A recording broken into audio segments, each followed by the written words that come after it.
कहना क्या है, जिस तरीके से खट्टर सरकार में 28वां पेपर लीक हुआ है ये, और बच्चों के अंदर पूरा रोष है उसको लेकर के। जिस तरीके से कभी भी HSSC का सिलेबस फिक्स नहीं किया, कभी 5th क्लास का सिलेबस उठा करके दे देते हैं। रीट के अंदर, एस्टेट के अंदर, सीटेट के अंदर यदि हम देखते हैं तो उन चीज़ों के अंदर भी आज यही हाल है, किसी भी चीज़ का सिलेबस फिक्स नहीं है। आज इस सरकार के खिलाफ चाहे बालक हो, चाहे बूढ़ा हो, जवान हो, किसान हो, कर्मचारी हो, व्यापारी हो, हर एक इंसान एकजुट होकर के खड़ा है। और यकीनन ये जो रोष है, ये जो प्रदर्शन है, आज इसी की गवाही दे रहा है। धन्यवाद। पारदर्शिता के साथ छानबीन हो, और छानबीन होने के साथ साथ बच्चों को वो उनके अधिकार दिए जाए। जैसे पेपर कैलेंडर, भर्ती कैलेंडर कोई ना कोई वर्ष का जारी किया जाए। उस भर्ती कैलेंडर के साथ साथ जो भी पेपर लीक करवाने के अंदर शामिल है उसको देशद्रोह का मुकदमा लगा करके अंदर किया जाए। और यदि पेपर लीक होते हैं तो उनके पीछे कौन है ये जानने की कोशिश किया जाए। सबसे बड़ी बात, सिलेबस को फिक्स किया जाए। अब की बार का हरियाणा पुलिस का पेपर आपने देखा तो उसके अंदर अब हमारी मातृभाषा को इग्नोर किया गया था, एक भी क्वेश्चन उसका नहीं डाला गया था। तो इन सारी मांगों को लेकर के आज स्टूडेंट्स यहाँ इकट्ठा हुए हैं और पूरे जोश और होश के साथ आज यहाँ आए हैं। 7 साल में 28 पेपर लीक है, इसको लेकर आप जिम्मेदार किसे मानती हैं, सरकार या शासन और प्रशासन दोनों को मानती हूँ।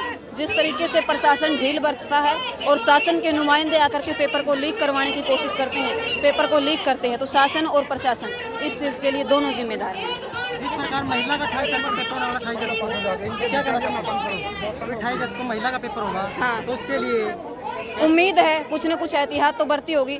देखिए, मैंने तो खुद ने आज तक कोई सिंगल पेपर ना तो फील किया है, ना ही मैंने दे के देखा है, लेकिन हाँ बच्चों को पढ़ाया जरूर है और उसके माध्यम से ये जरूर पता है कि सिलेबस क्या होता है HSSC का, उसके अंदर क्या क्या एहतियात रखनी चाहिए, और पेपर लीक होता है तो उसके लिए जिम्मेदार कौन है। जिस प्रकार 12-12 लाख रुपए, 18 लाख रुपए लिए, पहली सरकार ऐसी है 7 साल के अंदर 28वां पेपर हरियाणा कांस्टेबल का जो लीक हुआ है, पहली सरकार ऐसी है जिसके ऊपर ना तो उनका मुंह खुला है, बच्चों से पेपर फॉर्म फिल करवाए जाते हैं, री-ऐड किए जाते हैं, सरकार के खाते में 200, 400, 400, 500 रुपए जाते हैं। बच्चे का पेपर दिया जाता है 3 डिस्ट्रिक्ट छोड़ करके 4थे डिस्ट्रिक्ट के अंदर, तो कहाँ की नाइंसाफी है ये। आज बच्चे यदि यहाँ पहुँचे, आज स्टूडेंट्स यहाँ पहुँचे, और पहली सरकार ऐसी है 7 साल के अंदर जिसके अंदर सरकारी, व्यापारी, कर्मचारी, बच्चा, बूढ़ा, नौजवान, किसान और जवान एकजुट होकर के खड़े हैं और अपनी आवाज़ उठा रहे हैं। तो हमें काफ़ी दुख होता है कि ये सब चल रहा है कि बच्चा 3-3, 4-4 महीने, 3-3, 4-4 साल तैयारी करते हैं, उसके बाद इतना बुरा हाल है कि पेपर लीक हो गया। तो वो पेपर की तैयारी करे ही ना। पहले सरकार ये बोलती कि पैसा दे दो, हम पैसा दे के लग जाएंगे, तो हम भी क्यों मेहनत करें, टीचर भी क्यों बच्चा मेहनत करे, है ना। तो ये सब भी बहुत बुरा सिस्टम है, इससे अच्छा तो पेपर दिलवाओ ही ना, या तो भाई एग्जैक्ट होना चाहिए कि हाँ पेपर होगा, इतने मार्क्स का होगा, है ना। तो ये सब बहुत बुरा हाल हो रहा है भाई। ठीक है, तो देखो हरियाणा SSC का एक तो है कि कोई पैटर्न नहीं है कि कभी कुछ डाल दिया, कभी कुछ डाल दिया। पुलिस का पेपर है तो आप पुलिस के हिसाब से पूछो ना, उसमें को धारा पूछ लिया, कुछ और पूछ लिया, तुम कुछ भी पूछे जा रहे हो। चलो पूछना भी है तो तुम पहले बता दो कि हम ये पूछेंगे, हम बच्चों को पढ़ा तो देंगे वो चीज़। तो यहाँ भाई बच्चों में भी बहुत रोच है, हम टीचर भी बहुत ज़्यादा परेशान है कि एटलीस्ट तुम एक बता दो कि कितने टाइम बाद हम पेपर लेंगे, पेपर इतने मार्क्स का ये आएगा।